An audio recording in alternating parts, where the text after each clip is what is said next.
Hey, Klaus here, e-commerce business coach. In this video, I'm going to talk about a mistake that I see in a lot of Shopify stores and that will hurt revenue and sales. So let's dive into it.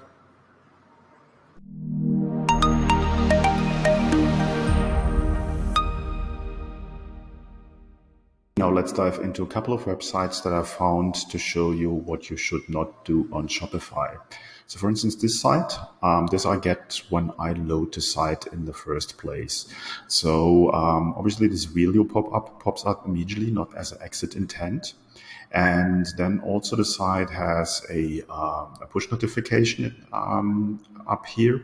And you see there is another pop-up underneath the exit and or video gamification pop-up. So basically we have 3 pop-ups when we visit the site as a first-time visitor. At this point, I do not even know what they're selling. So that the likelihood that I'm going to sign up for push notifications is very low. So I would rather put, if you want to work with push notification, put that somewhere later into the process. So I don't want to do this now here. Now the next thing I found out, if I go and click on the no, I don't want a discount, it doesn't work. So it wouldn't let me actually go further in the site, which obviously, again, what do you do as a user here? Usability is really bad. So basically they force me in to put in here, and see there's some script error there. I can click wherever I want. The video gamification thing does not really work there. So all I can do is just refresh the site. And when I refresh the site, the second pop-up was where they want to have me signing up properly for the newsletter doesn't show up anymore. So there's definitely some script errors on the site. And still, I didn't know what the site is offering me. So I reckon they have a very huge bounce rate on this site because of the overusage of pop-up, exit intent and push notifications. Let's dive into another site. So this is another site. It's called Soba-Gogo. And when I open the site, immediately I get this. So before I can see anything from their site, I get this notification box and this push up asking me to subscribe. And then even I need to scroll down there. The call to action, and the call to action button is out or is below the fold, and I need to scroll there. So that's not very well done. And then I enter here. So that's another pop-up on the pop-up. And only then, if I click twice and being pushed twice to sign up for some newsletters, then I get to the site and then I see what they're actually selling. So another very bad example on that one. This one, an Italian site here.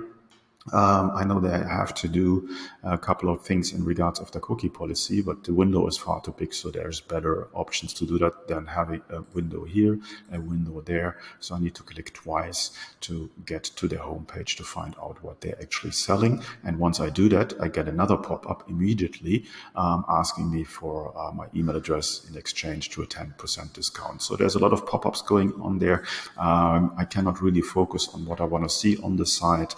Probably also high bounce rate, very bad example for user experience.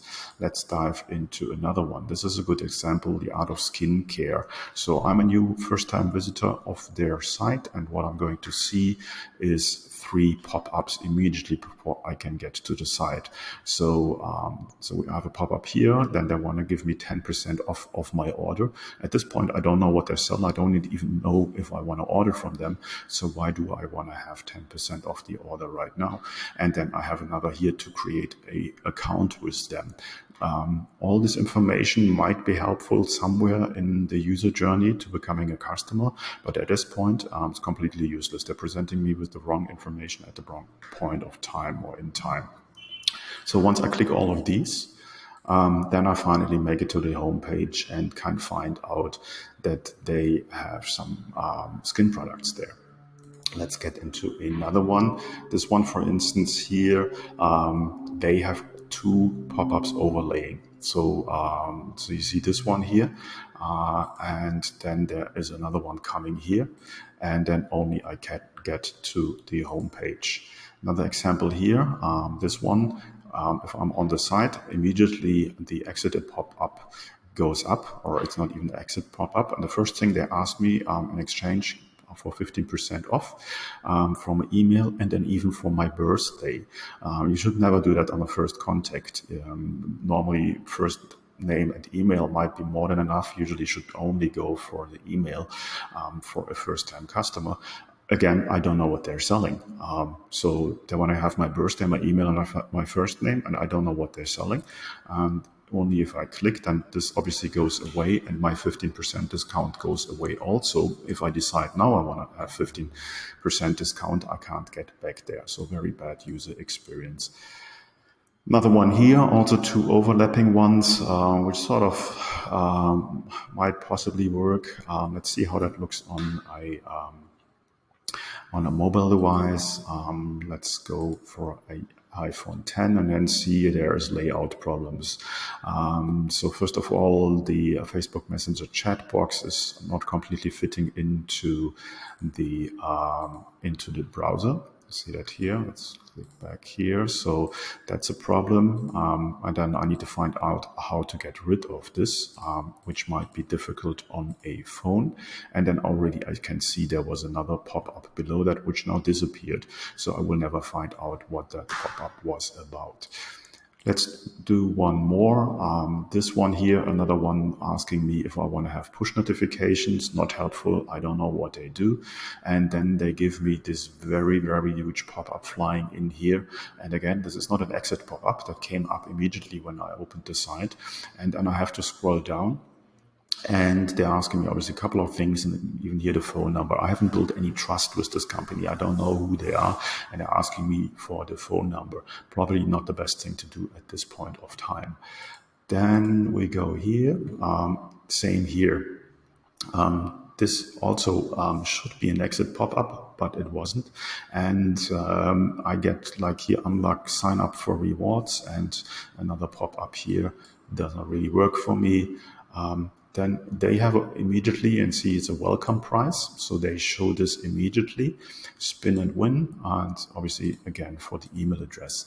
I would always put this later in the process when I'm sure that people are more interested in my product. And one last example here, and you notice already, they immediately come up with a offer here with the push notifications, and from that you can see push notifications came immediately, and before there was an exit pop-up, this came up. So I have to click twice to get to the site, and there is another pop-up hidden behind the pop-up, which now I have to click. So they're asking me twice, including the push notification 3 times for some of my contact details to do remarketing if I'm not buying from them. At this point, I have lost absolutely the intention to buy anything from them. So, and if I decide I can't get back there to leave my details there.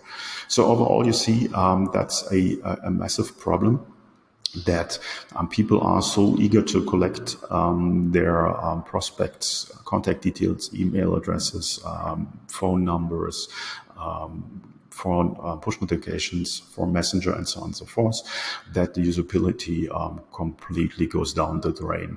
So all of these tools have a place in the customer journey, but you need to find out when is the perfect timing, when can you ask for this information, and not just bombard a new customer with all these pop-ups that will basically totally turn off their intention to buy from you, and they will move on very, very quickly. So keep that in mind if you're working with these tools. Don't overdo it, and stick to a very good experience on your website where all these tools makes total sense. Hope that makes sense in this video. If you like the video, want to see more of my content, then obviously subscribe, like, and hit the alarm button. And I see you in the next one. Have a good one. Bye.